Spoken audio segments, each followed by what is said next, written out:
In the headlines this evening, the six world powers and Iran have announced broad terms for a nuclear deal. While the agreement isn't finalized yet, it could drastically reduce Tehran's ability to make nuclear weapons. Korea's biggest automaker Hyundai Motor breaks ground on its fourth plant in China. The factory is expected to produce compact cars targeting Chinese customers.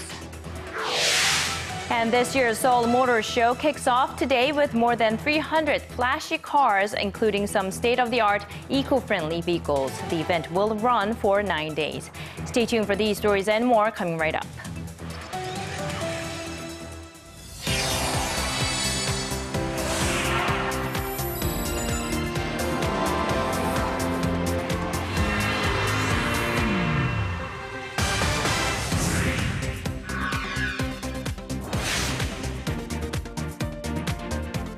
It's Friday, April 3rd here in Seoul. You're watching Early Edition at 6. I'm Laah Hyun-kyung. And I'm Daniel Choy. Thank you for joining us. We begin with the bitter and more than decade-long standoff between the West and Iran over Tehran's nuclear program, which could soon be reaching an end. The six world powers and Iran, including the U.S. and China and Iran, agreed to a framework for a deal to curb Iran's nuclear development in return for lifting international sanctions. Our Choi Yoo-sun starts us off. After 8 days of marathon negotiations in Switzerland, Iran and the so-called P5+1 nations agreed to a framework for a deal to curb Tehran's nuclear development program. It's not a final deal, but a significant step towards extending the time it would take Iran to build a nuclear weapon by at least 10 years. Iran will be able to continue its peaceful nuclear program, but there will be limitations placed on the level and the duration of its enrichment program and the quantity of enriched material that can be kept. Under the framework, Tehran has agreed to suspend 2/3 of its centrifuges that can be used to produce weapons-grade uranium. It will also dismantle a plutonium-producing reactor and allow international inspectors to monitor all of its nuclear facilities on a regular basis. The U.S. and the European Union's economic and financial sanctions concerning Tehran's nuclear activities will be lifted in phases, but will be reinforced if Tehran breaks its commitments. Iran and the 5 UN Security Council permanent members plus Germany are now tasked with reaching a final agreement by June 30th, after which international sanctions relief will start. And I am convinced that if this framework leads to a final comprehensive deal, it will make our country, our allies, and our world safer. While the West and the UN chief welcomed the news, Israel, a strong opponent of Iran's nuclear program, said any deal must significantly roll back Iran's nuclear capabilities. The leaders of the U.S. and Iran face another hurdle at home, as the final agreement is viewed with skepticism by many lawmakers in Washington and Tehran. Choi Yoo-sun, Arirang News. Now, this nuclear deal with Iran was unthinkable even a few years ago, so there's renewed optimism that a similar agreement could be reached with North Korea. Hope springs eternal, but experts in the U.S. say chances are very slim at the moment. Our Park Ji-won tells us more. Former U.S. nuclear negotiator Robert Gallucci, who led the 1994 Geneva Agreement with North Korea, says it's unlikely the U.S. will engage in more nuclear discussions with Pyongyang in the near future. He said the Obama administration will need to focus on persuading the Republican-led Congress to approve the nuclear framework deal with Iran. His view is widely shared with North Korea experts in the U.S. Joel Witt, a founder and editor at 38 North, a website specializing in North Korea matters, also said he doesn't expect the Obama administration to refocus its attention on Pyongyang anytime soon. Witt says the U.S. has a lot more to do to implement the Iranian deal, such as bolstering its security ties with Israel. And since there are a lot of critics of the Iran deal on the grounds that the U.S. wasted years attempting to convince North Korea to denuclearize, experts say Washington will be reluctant to re-engage with Pyongyang for the time being. Despite bilateral and multilateral negotiations stretching back to the 1990s, North Korea has continuously strengthened its nuclear capabilities, conducting 3 nuclear tests between 2006 and 2013.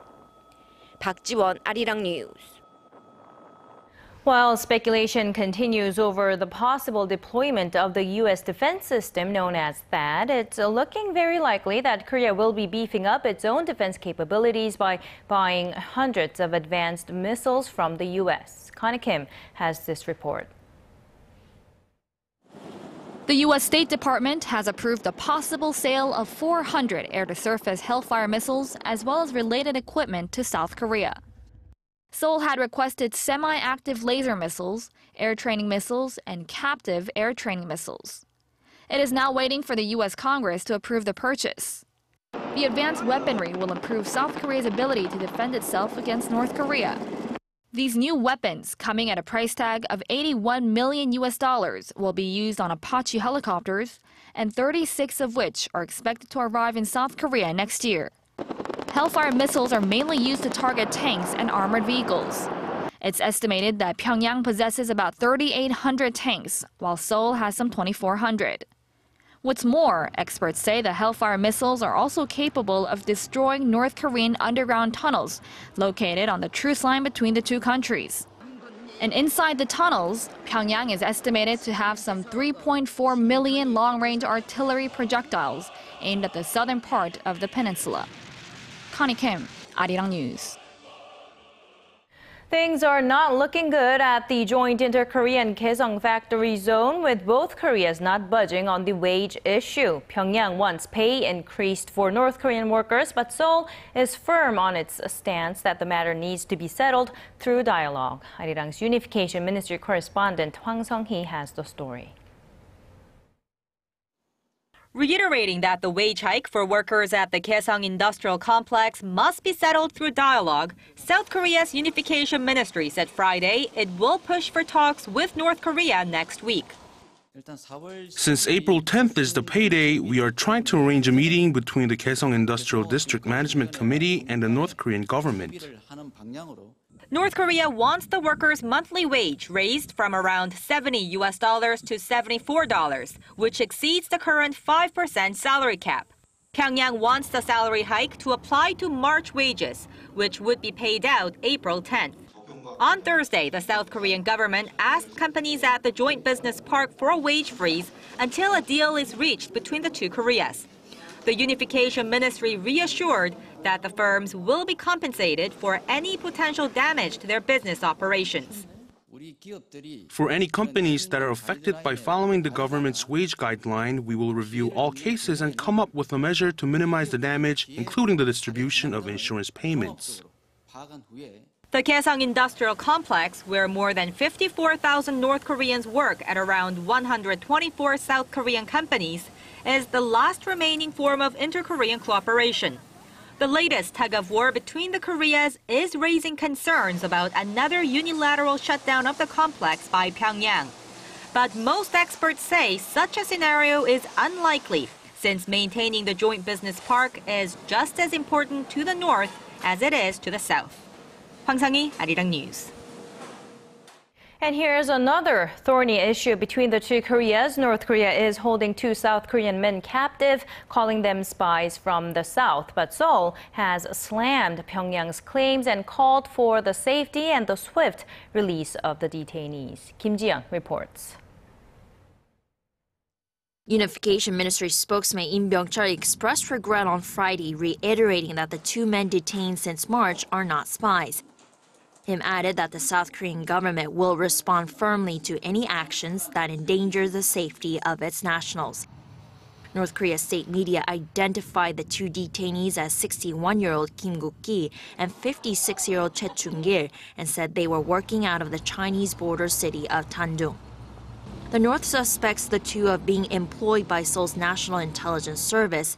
An NIS official has reportedly said the claims are false. South Korea has sent a request to the International Committee of the Red Cross for help to securing the release and says it plans to use its various diplomatic channels developed when trying to solve a similar case from 2013. That year, South Korean missionary Kim Jong-un was captured by North Korean authorities and is currently serving a life sentence of hard labor on the charges of spying and operating an underground church. Kim Jeon, Arirang News. U.S. Democratic Congresswoman Nancy Pelosi, who is currently leading a bipartisan congressional delegation to several Asian nations, says the Japanese leader needs to show sincere remorse over Japan's past wartime aggressions. Our Kim Young-gil has more. Nancy Pelosi called for Prime Minister Shinzo Abe to apologize for the Japanese military's coercion of young Korean and other Asian women into sexual slavery during World War II. We have been clear about what we'd like to hear about comfort women. Whether the Prime Minister does that in that speech or not, I hope that a statement will be made. It's an issue that Seoul has repeatedly pressed on Tokyo. During talks earlier with President Park Geun-hye, Pelosi expressed sympathy over the matter, saying it's a women's rights issue that should be solved. President Park pushed its urgency as the last surviving Korean victims are in their late 80s. Korea hopes to help U.S. lawmakers better understand the issue of Japan's wartime wrongdoings ahead of Abe's address to a joint session of the U.S. Congress. Diplomatic relations between Korea and Japan have been very tense, with the Abe administration reluctant to clearly acknowledge Japan's past. Seoul had criticized Abe for attempting to shift the blame for the forcible recruitment of the so-called comfort women to private brokers, denying the Japanese government's involvement. Pelosi and the other 9 members of Congress will head to Japan on Friday. Kim Young-gil, Arirang News.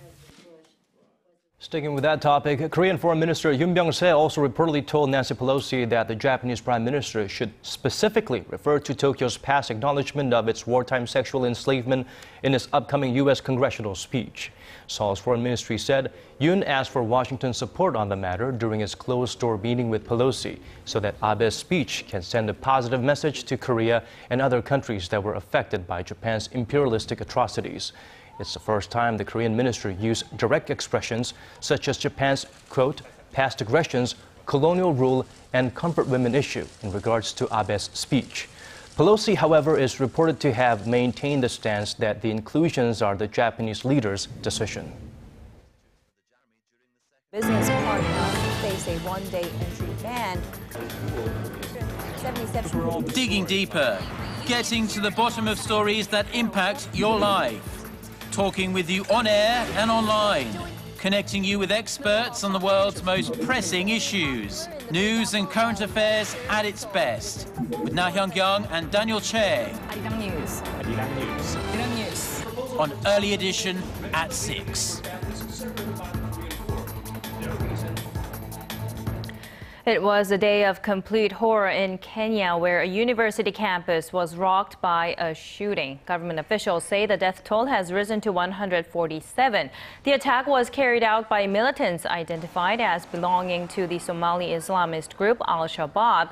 Police and soldiers surrounded Garissa University College in northeastern Kenya and exchanged gunfire throughout the day with the attackers who burst onto the campus in the morning hours. They also at one point took hostages.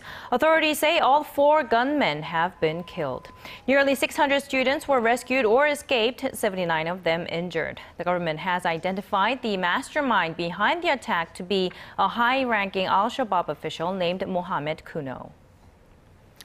And now to the update on the ongoing criminal probe on last week's Germanwings crash. Prosecutors in Germany say they found records of web searches on suicide and cockpit doors on a tablet computer belonging to co-pilot Andreas Lubitz. Let's take a listen first.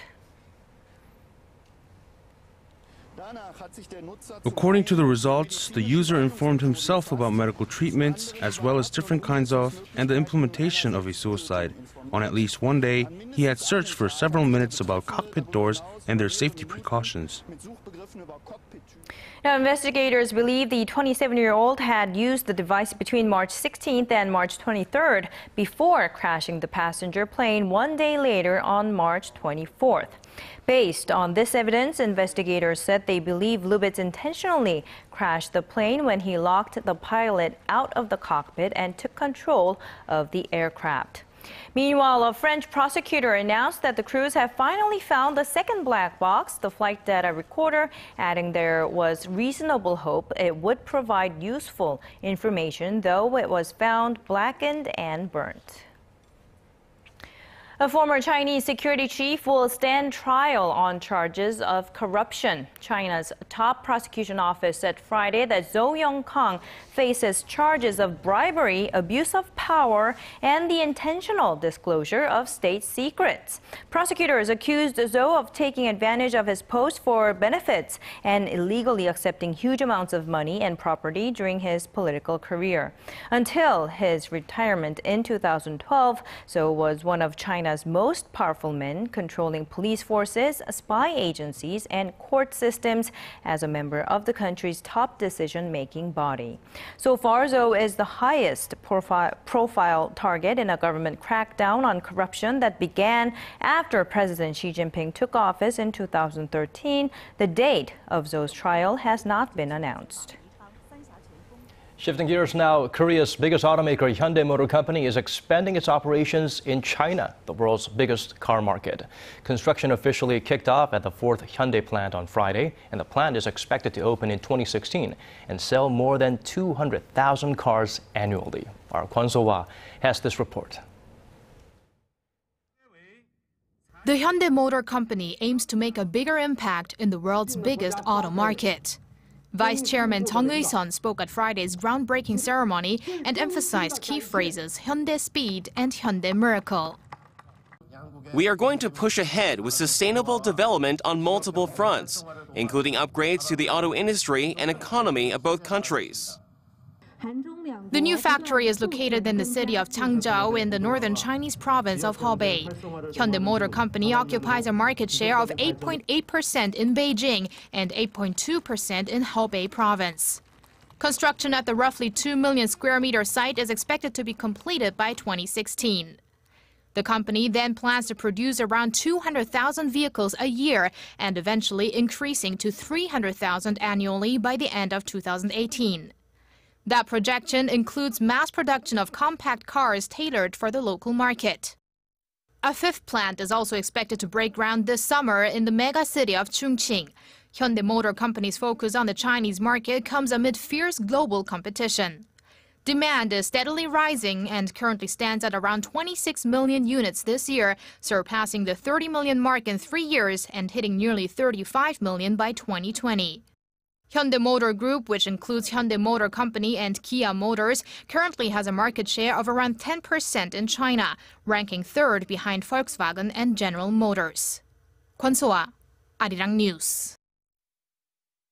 Today is an exciting day for many gearheads or car lovers out there. The Seoul Motor Show kicked off this Friday. Automakers from around the world are rolling out new models and concept cars.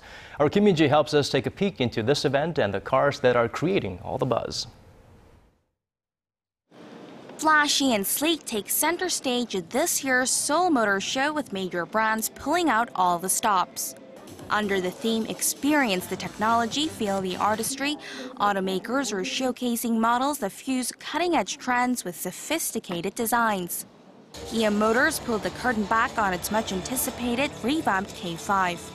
The sedan is equipped with state-of-the-art tech, offering a safe drive and chic design that can appeal to drivers of all ages.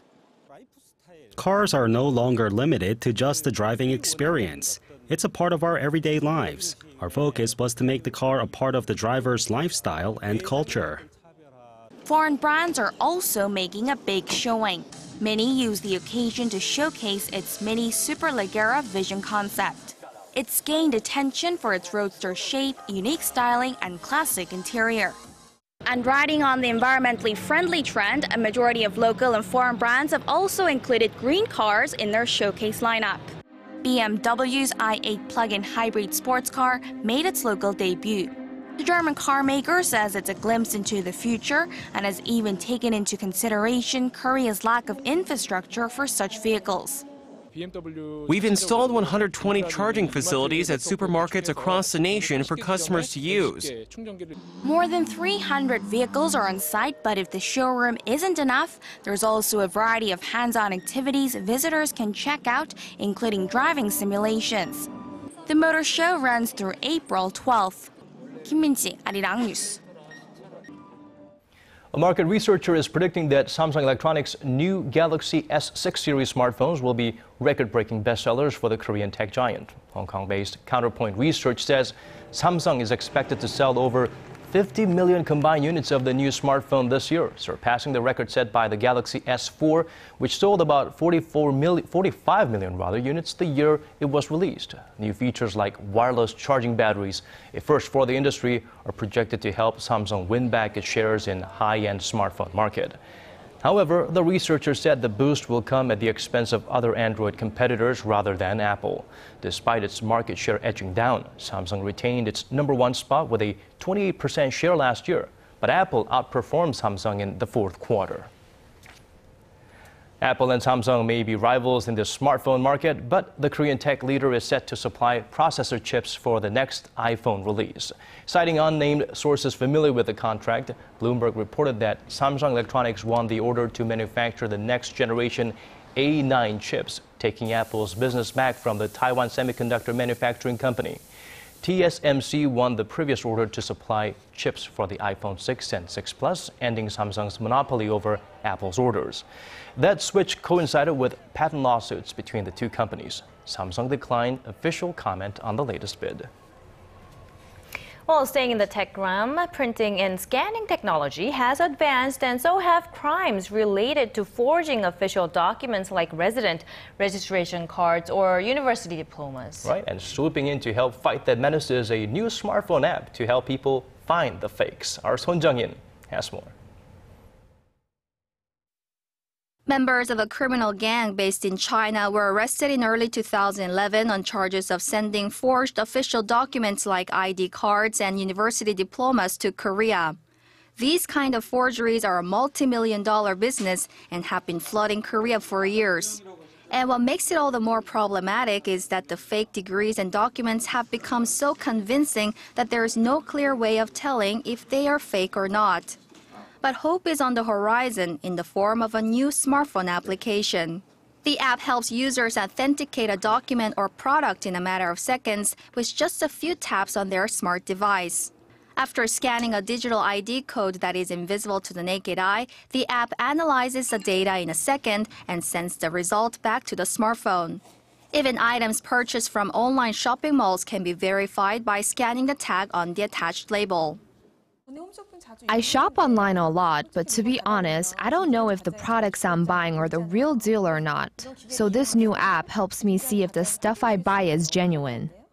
Along with the general information about the product, users can access the brand's website for extra details by clicking a link provided by the app. Unlike existing QR codes or regular barcodes, this code is encrypted and not visible to the human eye, so it makes it impossible to counterfeit or manipulate. Experts say the so-called Internet of Things that connects smart devices to regular things, including documents, will help prevent forgeries and protect original data in the future. Son Jung-in, Arirang News.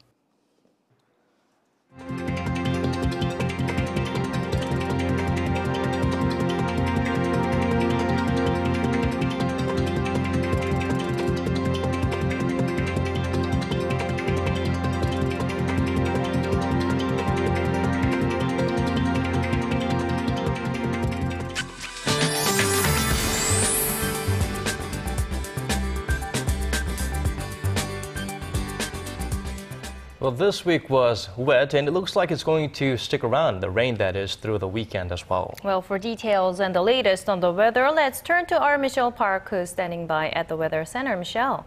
Good evening, guys. We didn't get much sun after yesterday's rain cleared, which means that it's a little cooler with all these cloudy conditions. Now, continuous rain is in the forecast for a weekend. It's expected to start from the southwest on Saturday afternoon and then to evening, moving across the whole country, lasting until Sunday morning. Now, Seoul and its surrounding regions can expect less rain than yesterday, whereas the southern regions will still see quite a lot of precipitation, between 5 to 20 millimeters. And tomorrow we are expecting lunar eclipse, which will last for only for a few minutes, between 8:54 to 9:06 p.m. Korea time. Now, aside from that, let's have a look at the readings for tomorrow. So we'll start off the Saturday morning at 8 and gets up to 18 in the afternoon. Meanwhile, the southern regions such as Daegu and Busan will top to 15 and 14 degrees. Moving over to other regions, Jeju Island gets up to 20, Dokdo hits to 10, while Mangkeungang tops to 5 degrees. That's all for now. I'm Michelle Park, and I hope you have a wonderful evening. Well, that's the end of our newscast, the end of the final edition of Early Edition at 6. Before we go, I would like to thank Hyun-kyung for her presence and, of course, her meticulous attention to detail and helping to lift the newscast to a new level of integrity. Well, it was an honor, really, sitting behind this anchor desk and delivering the news. I will forever be grateful for this. And we will see you soon again. Yes, I'm not going anywhere. Definitely. This has been Daniel Choy. And I'm Laah Hyun-kyung. Have a great weekend, everyone. Arirang News will be back with a brand new look next week. Goodbye for now.